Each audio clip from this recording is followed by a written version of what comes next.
Halo, gue Ari dari Bonang Yuskar. Selamat datang di vlog gue. Vlog yang akan membahas mengenai seluk-beluk mobil bekas. Mari kita keker.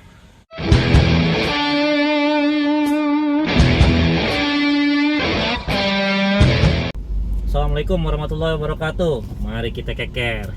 Ketemu lagi nih teman-teman nih. Gue Ari ini dari Bonang Yuskar ya, Kak. Hari ini kita akan ngebahas masalah ya tetap di mobil bekasan, ngebahas mesin sama matic nih teman-teman. Tapi gue nggak akan sendiri. Hari ini gue akan berkunjung ke bengkel langganan gue di daerah Pondok Bambu, Jakarta Timur. Namanya BBTech, ya gak? Di situ kita akan diskusi, ngebahas, ngebedah masalah mesin dan matic mobil bekas sama kepala bengkel di sono. Ya, so stay tune teman-teman ya, jangan kemana-mana, oke? Mari kita keker. Wait, sorry ada yang kelupaan. Teman-teman jangan lupa like, comment, share, subscribe-nya nih. Gue tunggu nih supaya gue makin semangat nih menebar konten-konten yang bermanfaat mengenai seluk-beluk permobil bekasan. Oke? Thank you, stay tune.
Halo teman-teman, mari kita keker.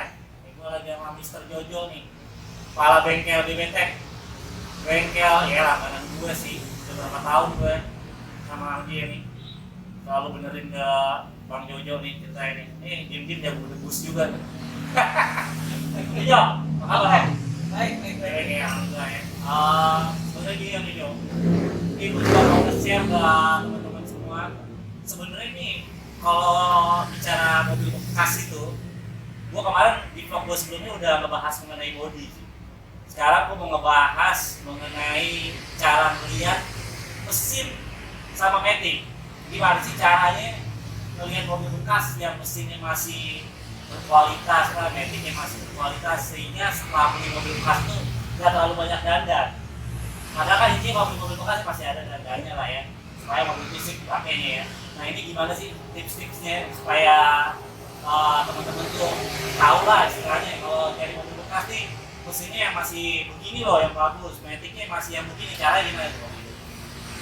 Jadi ya tetap kita pakai cara pertama kita lihat dulu ya. Iya. Lihat mana mata itu ada lelehan nggak, ada bocoran nggak. Oh, bocoran ya. Kita lihat dulu.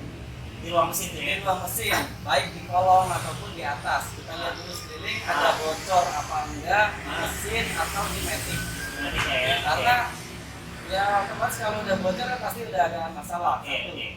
Kedua kita rasain. Kalau emang kita mau belinya matic, khusus matic ya, berarti kita seenggaknya kita rasain di tempat. Oh, di tempat. Di tempat Test jadi drive kita ya maksudnya? di tempat dulu. Oh, di tempat dulu. Oke. Starternya seperti apa? Oke. Kita masukin di tempat itu, masuk drive seperti apa rasanya, Oke. masuk air seperti apa. Jadi jangan ada jeduk. Oke. Kalau untuk beberapa mobil yang keluaran zaman dulu mungkin jeduk itu masih dianggap normal. Oh, karena konvensional. Tapi untuk yang mobil-mobil sekarang jeduk ya berarti otomatis sudah bermasalah. Oh, karena sekarang teknologi CVT. Dan yang masih pakai torkon konverter pun memang udah diperhalus. Oh, diperhalus ya, perpindahan giginya. Jeduk masuknya baik di pertama masuk dari netral ke drive atau ke air, baik perpindahan gigi pun mereka udah diperhalus. Nah, itu biasanya kalau untuk matic yang kita perpindahan gigi itu mulai tahun berapa tuh? Mobil-mobil. Yang udah harusnya halus itu yang nggak ada jeduk dari tahun 2000-an ke sini kan metik itu udah halus. Baik yang CVT maupun yang pakai konverter tadi. Oke, kayak mobil-mobil Vario, Honda tuh kan tahun 2000, tahun 98 tuh masih konvensional. Masih ada rasa jeduk Oh. ya, tapi halus. Kalaupun dia berasa banget jeduknya berarti bermasalah. Tapi dia tetap ada jeduk, udah bisa halus banget. Kalau mulai kayak Honda Jazz 2004 tuh yang Nah, masih itu halus udah gitu ya. udah halus. Oke, nah gitu teman-teman. Nanti ini kita juga praktekin juga nih supaya lebih apa ya, lebih mengena lah gitu. Cara melihatnya gimana caranya supaya nanti teman-teman kalau hunting mobil bekas nih udah tahu nih infonya dari Om Jojo nih apa aja sih. Nah gua nggak bakal banyak ngomong. Jadi emang langsung ahlinya aja yang setiap hari memegang mesin sama metiknya Om Jojo ya. Nah kalau mesin sendiri gimana Om Jojo? Kalau mesin ya tadi kita lihat juga ada lelehan apa enggak. Kedua kita dengerin juga ada suara yang aneh apa enggak. Oke. Kan ada suara ngelipik atau merosok istilah kali ini kan ada suara bearing apa suara metal yang nah itu juga harus diperhatikan juga. Oh gitu. Nah itu sebatas apa nih? Istilahnya apa ya? Sebatas apa tuh toleransi nih. Oh berarti kalau misalnya ini nggak terlalu parah, ini parah jangan dibeli, kurang lebih kayak gitunya. Tergantung dari kasarnya itu tadi nanti apa kan ada kasar yang kayak misalnya suara injektor kasar ini kan emang nggak bisa hilang. Iya. Ada suara yang bisa ditoleransi dan ada enggak yang ada emang kalau kita gas tuh makin kencang suara kasarnya suara itu makin kencang dia itu berarti udah emang ada masalah. Kalau ada masalah itu toleransi jangan dibeli ya dari mobil kayak begitu ya. Udah pasti jaganya banyak. Kalau idle doang dia masih ada suara idle doang. Tapi halus ya dalam arti halus bukan yang kasar. Itu masih Toleransi ya. Jaganya masih nggak banyak. Nah, tapi kalau gasnya ngikut dia suaranya tambah kencang kasarnya, ngelitiknya itu besar ya. Oke. Berarti kalau misalnya, nah BPNX sendiri bisa nggak nih ngebantuin teman-teman kita nih untuk ngecekin mesin sama metik kalau ada hunting mobil gitu siap. Tuh teman-teman, bisa juga nih Om Jojo nih. Nanti infonya gua akan share juga nih. BBTek itu bisa dihubungin kemana? Nggak enak dong. Jadi lo bisa dilihatin nih mobil ini masih bagus atau enggak. Itu kan jadi bahaya dong. Iya. Mau gratis aja lo mobil bekas Nggak dibayar. Ya, iya. Aduh, ya gitu Om Jojo. Berarti kita nextnya nih kita praktekin dulu nih ya sebenarnya cara melihatnya gitu ya Om Jojo ya. Oke, siap. Sip ya. Oke teman-teman ya, stay tune ya. Mari kita keker. Nah teman-teman, nih sekarang kita prakteknya ya. Jadi biar lebih mengena. Nah, ya. Gimana Om Jojo? Jadi cara melihat mesin dulu nih. Pertama kita lihat dulu ada kebocoran apa enggak sekeliling yang rawan bocor kan daerah sini nih, parking cover head. Oke. Ini rawan bocor jadi kita lihat daerah sini di bawah sini ada tetesan oli enggak di bawah.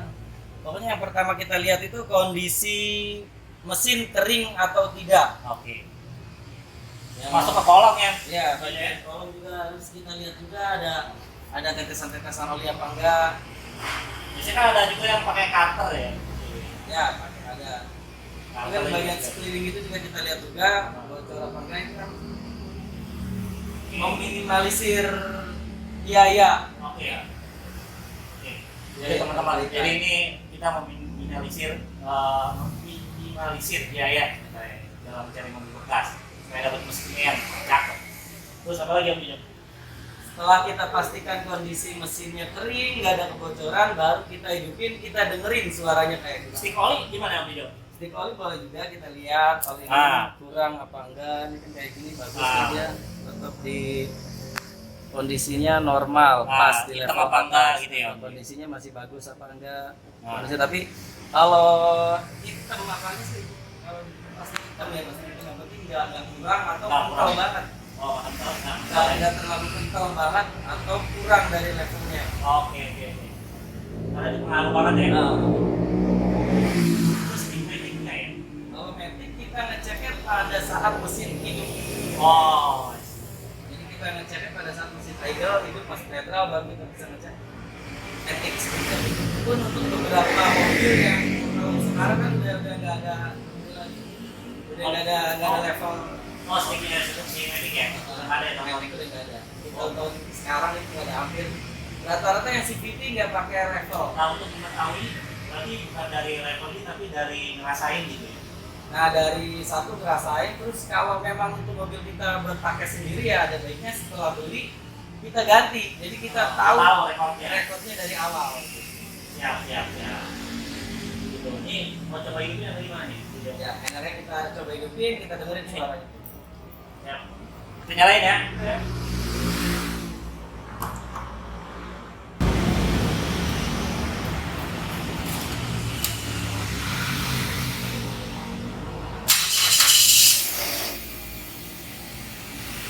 Nah, gimana nih? Nah, ini kan mesin dalam kondisi dingin. Jadi pada saat pertama start mesin kondisi dingin itu biasanya RPM kayak gini tinggi dulu, itu yang normal. Normal ya? Normal. Setelah beberapa detik atau beberapa menit dia idle, baru dia turun. Kalau dulu yang menyamankan ruang tuh ada pakai cup ya? Ya, kalau dulu kan kita tarik cup dulu, Ah, kalau sekarang sekarang udah udah enggak ya? otomatis.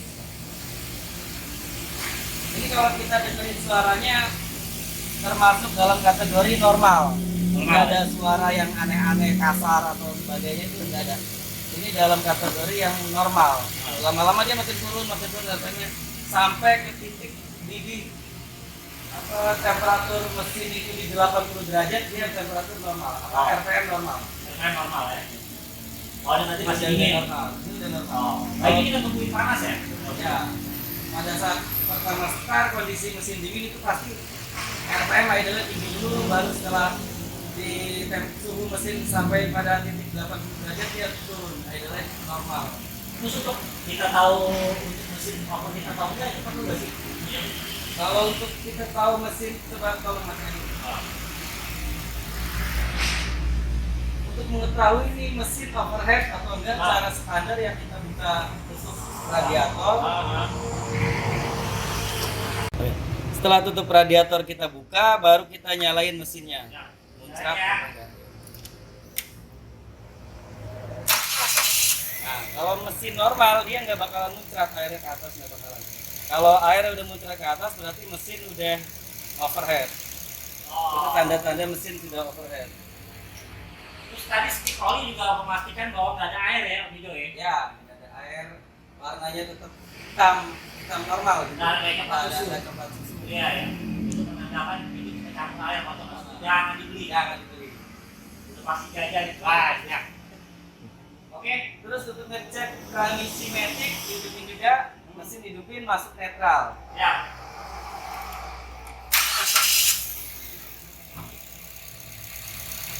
Netral. Kondisi mesin hidup, posisi transmisi netral, baru kita cek level oli transmisi matic. Ya, ini normal.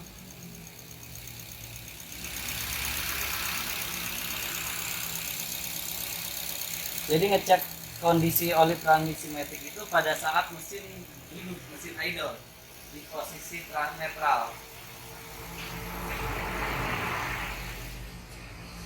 Zaman sekarang udah nggak ada ya video ya? Kalau untuk mobil-mobil, beberapa mobil yang keluaran tahun sekarang udah nggak ngeluarin, Nggak ada stick stick. oli. Oh. Jadi cuma bisa rasain doang. Nah, untuk menjaga saat kita beli ya sebaiknya kita ganti.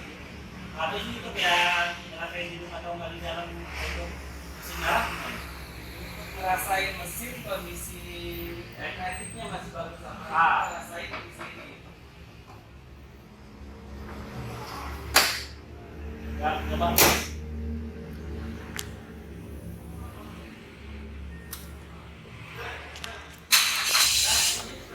Takar, ya ada getaran di setir, di kemudi.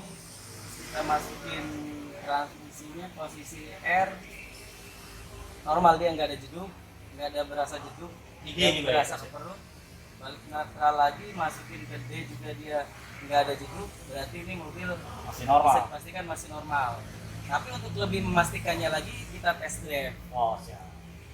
Tapi untuk memastikan di tempat ini lumayan normal. Oke, siap. Termasuk normal. Berarti next step kita harus test drive teman-teman sekalian, ngerasain kaki-kaki juga biasanya ya Om Jo ya. Ya. Oke. Oh ya Om Jo, sekalian nih untuk bahas kaki-kaki sekalian nih. Jadi kalau dalam posisi kayak gini, ini bisa ketahuan nggak nih untuk kaki-kaki? Nggak bisa ya. Biasanya kan ada yang goyang-goyang apa gitu nggak ya? Kalau tetap bisa pada saat game, tapi kan kita butuh alat bantu dongkrak apa segala macam. Sementara kita kalau ngeker mobil di lokasi kan nggak mungkin kita dongkrak siap, apa segala siap. macam. Jadi ngerasain kaki-kaki ya enaknya sambil kita jalan. Test drive ya, test drive. Oke teman-teman, ya kita test drive ya. Sip. Mari kita keker. Oke teman-teman, nih sekarang kita coba test drive ya, sambil diskusi sama Om Jojo nih, ya. Nih jadi kita ngebelakangin begini nggak apa-apa ya. Sip, yang penting kan ilmunya nyampe, informasinya nyampe. Ya, Bismillahirrahmanirrahim.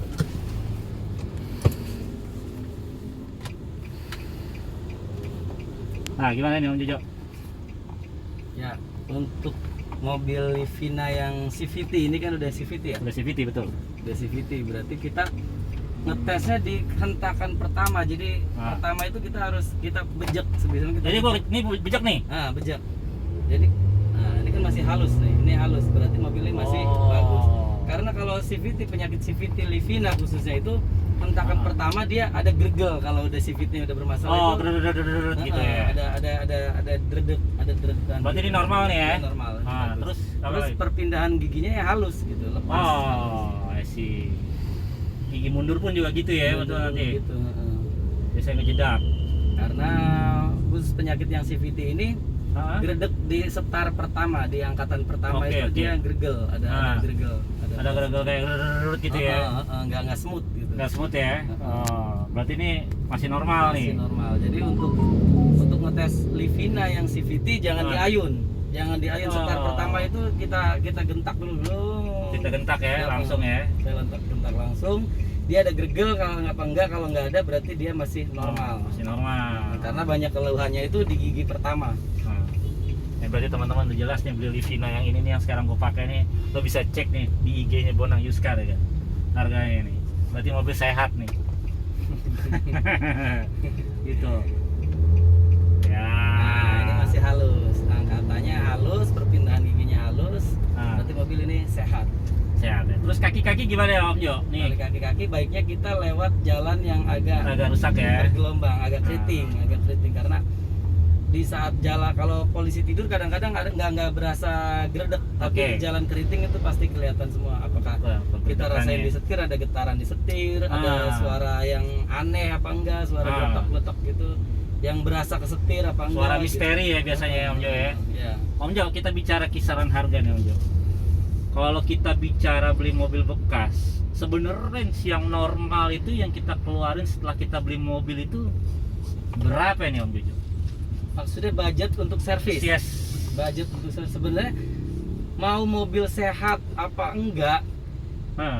Terlepas dari itu terlepas mobil itu sehat apa enggak, untuk beli mobil bekas kita tuh harus punya space dana. Space dana di kisaran ya 10 jutaan lah. Bukan berarti kita 10 jutaan itu harus habis, tapi kita seenggaknya punya spare untuk perbaikan di angka 10 jutaan gitu. Karena kadang-kadang kita beli kecolongan juga gitu. Ternyata kita pakai bagus, sampai rumah kita rasain ada yang aneh atau bagaimana kita. Jadi kita tetap harus punya spare perbaikan itu. Kalau untuk Livina begini, kalau di luar perbaikan Matic ya 10 jutaan cukup gitu. Cukup ya.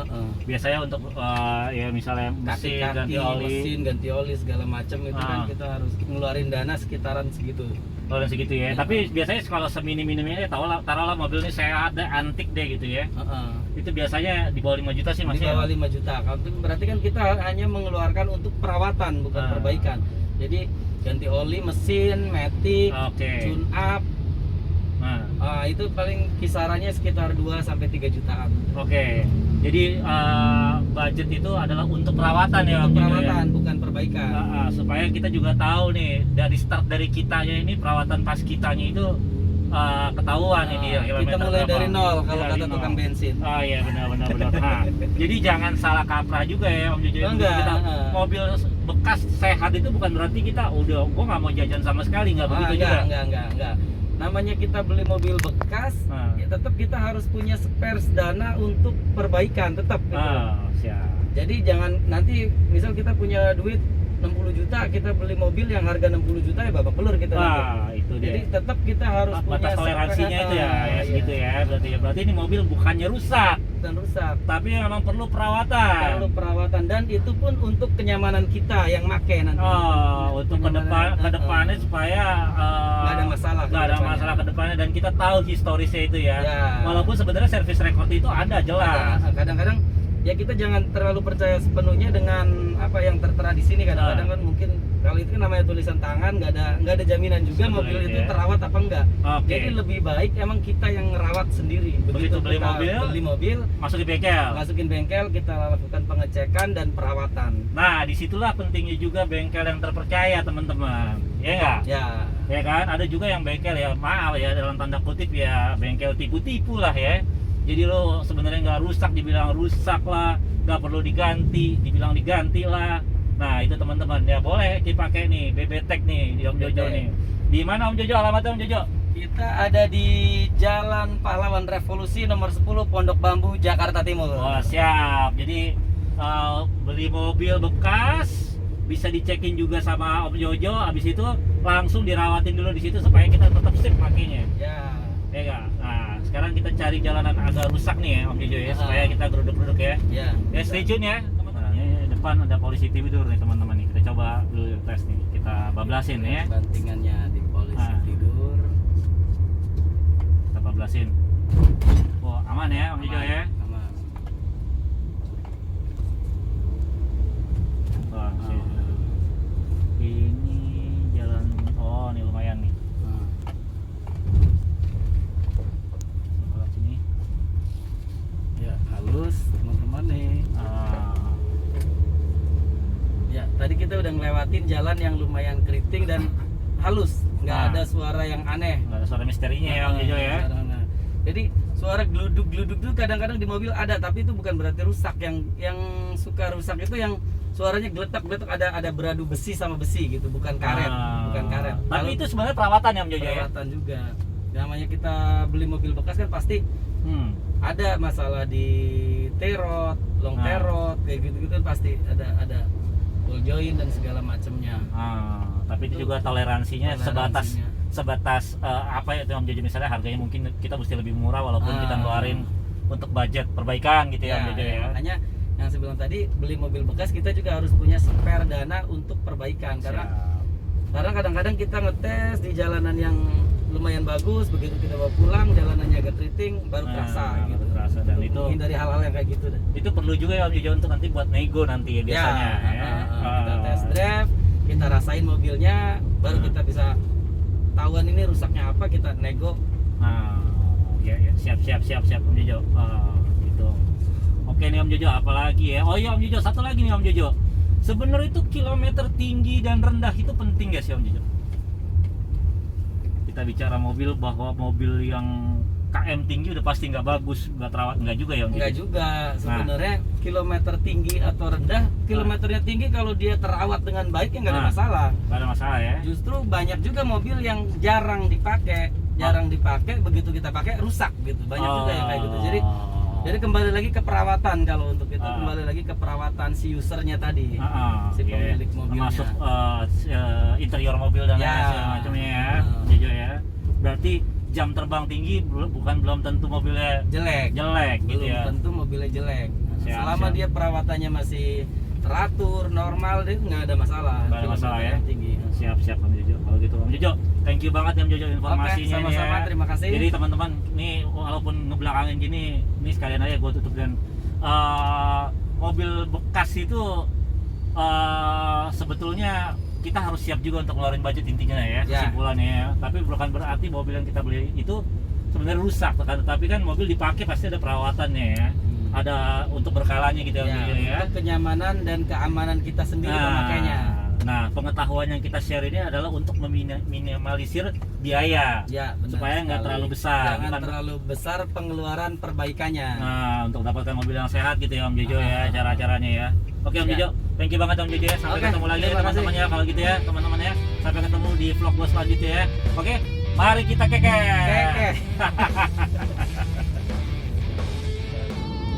Wih, sorry ada yang kelupaan. teman-teman jangan lupa like, comment, share, subscribe-nya nih. Gue tunggu nih supaya gue makin semangat nih menebar konten-konten yang bermanfaat mengenai seluk-beluk mobil bekasan. Oke, thank you, stay tune. Mari kita keke.